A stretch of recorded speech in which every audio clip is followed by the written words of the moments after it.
В молитве обратив свой взор к Аллаху, в слезах всем сердцем милость он просил, молил он за народ многострадальный, что смог достойно все перенести.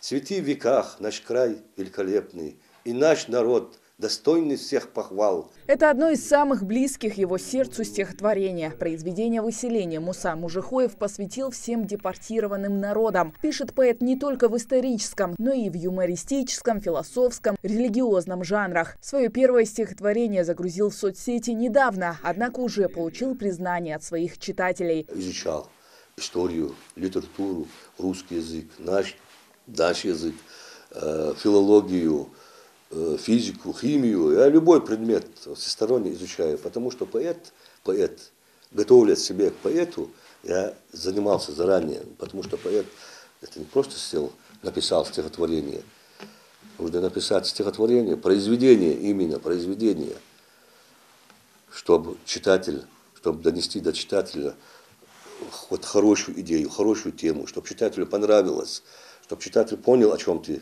пишешь. Бывший сотрудник МВД, ветеран боевых действий и участник КТО. Сколько себя помнит, Муса с детства тянулся за перо, но относился к поэзии больше как к хобби. Все изменилось год назад, когда ушел на пенсию. Стихотворцу нужна тишина и вдохновение. Тишина и вдохновение. Когда все легли, тишина, я захожу в свой кабинет, вот этот кабинет, вот на этом столе или на этом диване, эти рабочие места мои. Я сижу, сажусь за стол, у меня всегда находится под рукой карандаш, ручка, находятся тетради, и начинаю писать. Я заранее обдумываю вот эту тему сначала, я создаю тему. Окружающие Мусу только поддержали. Дочка помогает вести страницу в соцсетях, сотрудничать с администраторами других групп. А знакомые односельчане читают произведения поэта и подталкивают к новым творческим достижениям. Одни из первых его произведений, которые вот эти сагопщи, сильно меня тоже так за душу задело. И с этого момента я постоянно начал интересоваться дальнейшими его работами. Все прочитал эти стихотворения, но одно из самых любимых – «Истина».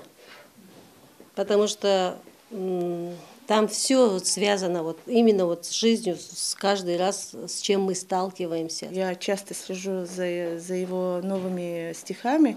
И бывает, когда у нас свои публикации на нашей школьной странице, все его комментарии бывают в стихотворной форме. Очень интересно бывает читать его комментарии. Я всегда жду, что он нам напишет какой-то комментарий. Очень смешной бывает. Благодаря соцсетям стихи Мусы Мужихоева читают как в России, так и за ее пределами. Так с ним недавно связывались представители ингушских диаспор, чтобы поэт разрешил перевести несколько его произведений. А блогеры, вдохновившись творчеством автора, снимают видео. Кстати, я про Молгобек написал стихотворение.